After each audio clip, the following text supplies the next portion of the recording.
What's going on, guys? Welcome back to the channel. My name is Hart, and today I'll be breaking down this Monday Night Football slate here. We have the Giants, we have the Seahawks, $1 million up top to first place on DraftKings. So I'll be talking through my favorite plays, giving you guys some core picks, building out a potential lineup, going through the injury news, all the good stuff in this video. So make sure to hit that like button and subscribe, and let's jump right into it. So if we start off here, we can see the spread right now is a 2-point spread favorite to the Seahawks, and the game total is 47.5. So decently high scoring for this slate tomorrow. So just want to jump into the snap counts for both teams just to get a better understanding of who we should kind of be looking at for this game tomorrow. So for the Giants side of things, main news there is that Saquon Barkley is doubtful. So obviously week 3, he did not play. And Matt Breida was kind of the bell call back for them, 82% of the snaps.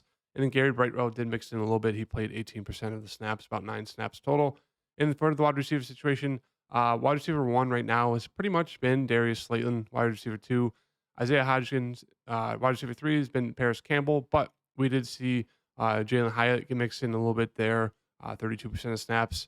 And then we did see Wandell Robinson come back, and he did get heavily targeted. He only played 11 snaps, but he had 5 targets. So that's something to keep an eye out on for that, because I could think he can mix into that, vying for that third wide receiver 3 spot. Um, and then for the tight end situation, Darren Waller, pretty much playing all these snaps. They did mix in Daniel Bellinger, a decent amount there, about 30 snaps as well. And then moving on to the Seahawks. On the Seahawks side of things, Kenneth Walker, there was a 50-40 split there between him and Zach Charbonnet in week 3. I think it's just a little bit kind of how the game script went. They were up a decent amount on the Panthers in that week 3 game, so they did run the ball a little bit more. Before that, it was like about 60-30, and they did mix in DJ Dallas a little bit. So it looks like DJ Dallas will get about 10 snaps a game. And I don't know if Zach Charbonnet will get 43%, but I do think we can kind of pencil him in for about 35 to maybe 45% of the snaps there, but it is still Kenneth Walker's backfield. Wide receiver situation, Tyler Lockett, DK, their snaps were down a little bit, but they should be in that 85 to 90% range there. And then wide receiver 3 is JSN, and they did mix in Jake Bobo, a decent amount there in that game. Maybe because it was, they're up a good amount and they just wanted to get him more run. Not really sure there, but he did, kind of fill in that 4th wide receiver spot there. As you can see, he did play 41% of snaps. And before that, he pretty much doubled his snap share count, from week 2 to week 3. Tight end situation, Kobe Parkinson, his snaps just keep going up. Noah Fant, 63. And then Will Dissly did not play last week, but I think he's back for this week. So the tight end situation is something we kind of have to monitor for the Seahawks because they have 3 options, and it's just going to give us some nice pivot plays depending on ownership for them if they do end up becoming popular for tomorrow's slate. But yeah, jumping into the flex pricing, we'll start with the Seahawks side here. Kenneth Walker, 10-8. He's been a big part of the offense. He's done really, really well in terms of the touchdown variance. As you can see, the past 2 games, 2 touchdowns each. I think he comes back down to earth a little bit here. I don't mind getting into him. I think he's a solid play. I don't know if I agree with this price tag of 10-8. You would have expected DK to be the most expensive on this team. But yeah, I mean, Kenneth Walker, 10-8. I think he's just a solid play. Not really looking to get him into my lineup right now. Just really depends on ownership for me if you're there with him. But he's one of those players, as you can see, he has upside with targets. He's getting about 3 a game. He does get the ball lots there with the rushing attempts. So he's obviously a very safe flex play and a captain play. I just don't know if I'm gonna go to him right away right now with my potential 1 lineup. If I do make a few lineups, I will definitely get him in there because he obviously has been a big part of this offense. Geno Smith does have some upside here to be a solid captain play. As we saw versus Detroit, he was able to put up 26 fantasy points there. He threw for 328 and 2 touchdowns. It's just one of those things, he's kind of been unlucky, kind of like Matt Stafford, where, the running backs have kind of been taking the touchdowns away from him. So I do think Geno Smith is a solid captain to play for tomorrow. At least going to get him in the flex here. I do really like him in the flex. I think we kind of expect at least 15 points from him, if not a little bit more. So I think he's a very solid flex play.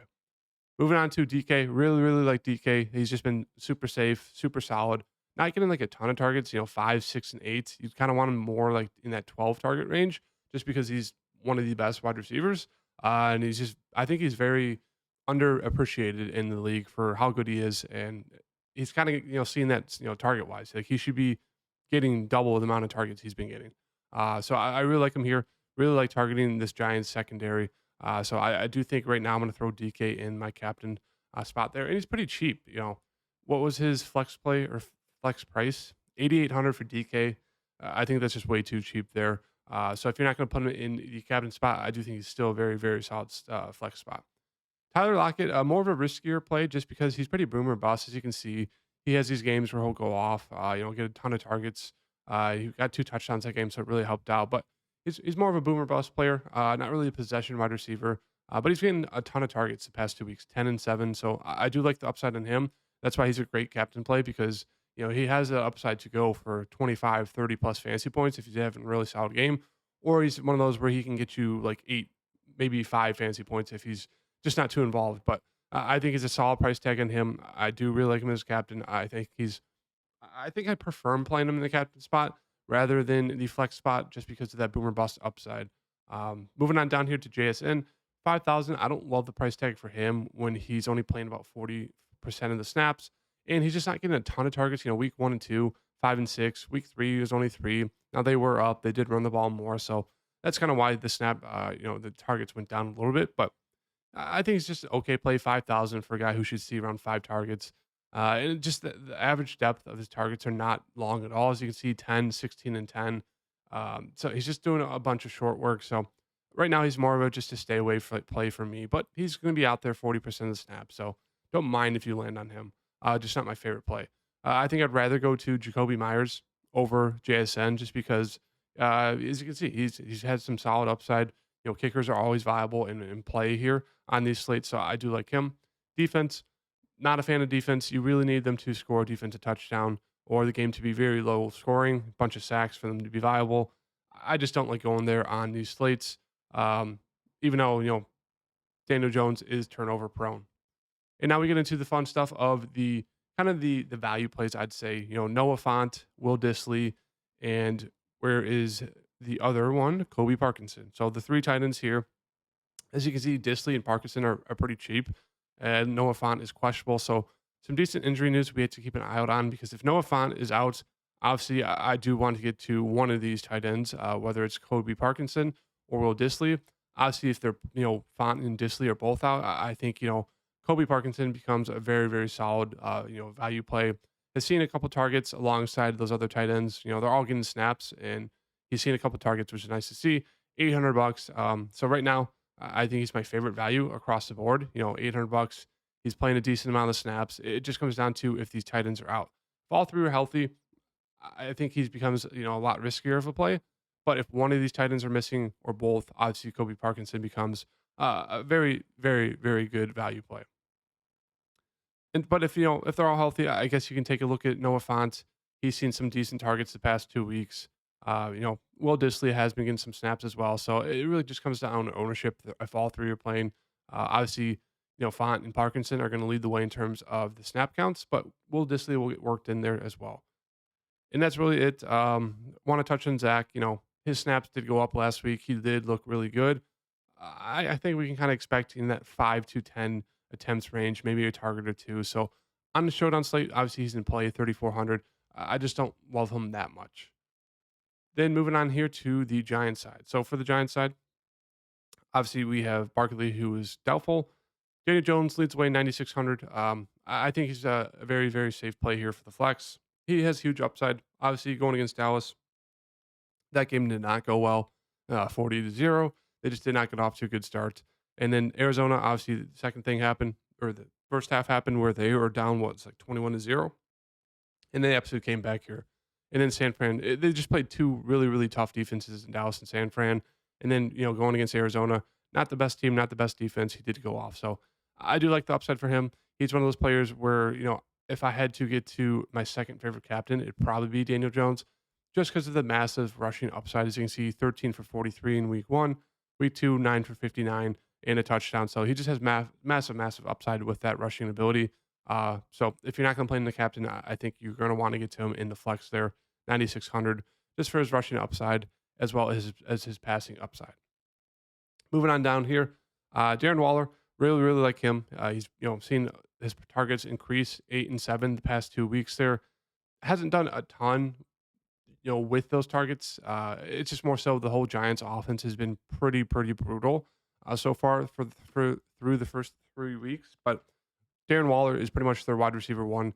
He's going to see a ton of targets. I really, really like him. I do think he could be a very solid captain play. Matt Breida is pretty cheap, 6,400. I think I'd rather get to him than Kenneth Walker. I mean, he will split the backfield.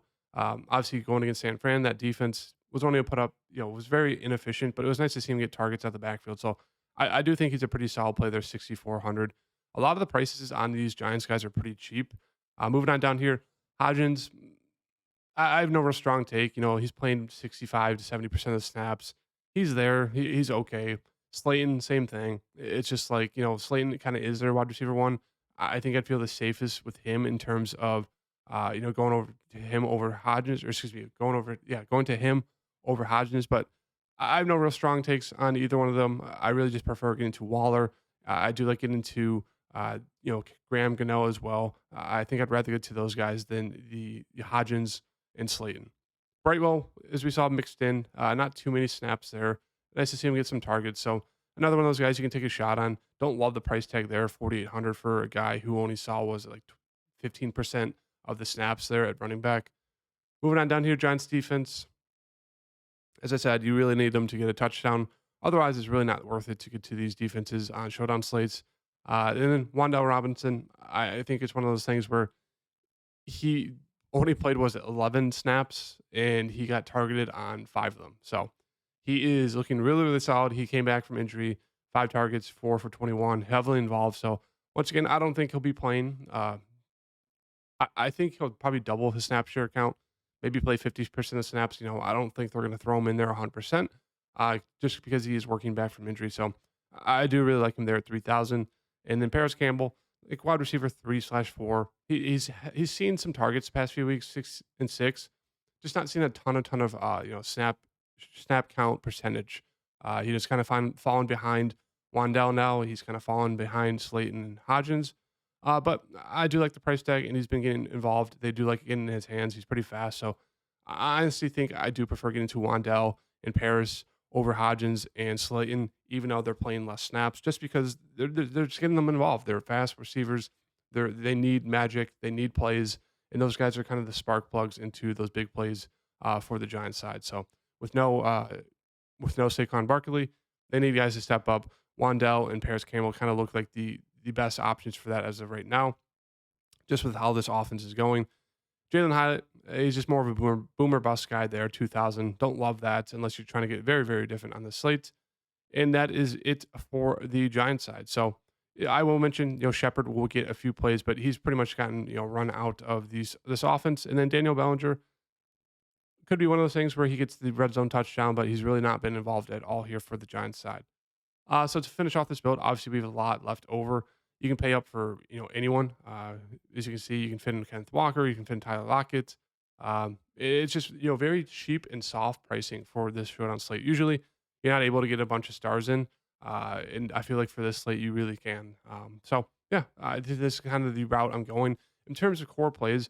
I think right now, going to throw in DK, Geno Smith, and I think right now the core play would be Kobe Parkinson. Obviously, we have to wait and see what kind of happens with the tight end situation. I still like him, even if all 3 tight ends are in, or excuse me, if all the other 2 are in, Font and Disley.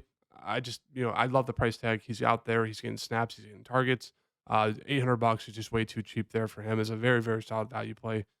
And then if I had to throw in one more into the core plays, I think right now it'd probably be Waller right here. 7,000 for a guy who's seen probably going to be close to 10 targets. Hasn't done too much, but I do expect him to pop off here against the Seahawks. So this is kind of the route I'm going to start with in terms of my build. To finish us off here, if we wanted to, so we've DK at the top, Geno, Kobe Parkinson, and Waller. I do think you'd want to get Daniel Jones in there at 9,600, and then you'd still have around 9,000. You could fit in like a Tyler Lockett, a Breida. So there's a lot of different options you can go with, but right now these are kind of the core plays: DK, Geno Smith, Kobe Parkinson, and Darren Waller. So hope you guys liked the video. Hit the like button and subscribe, and I'll see you guys in the next video. Peace.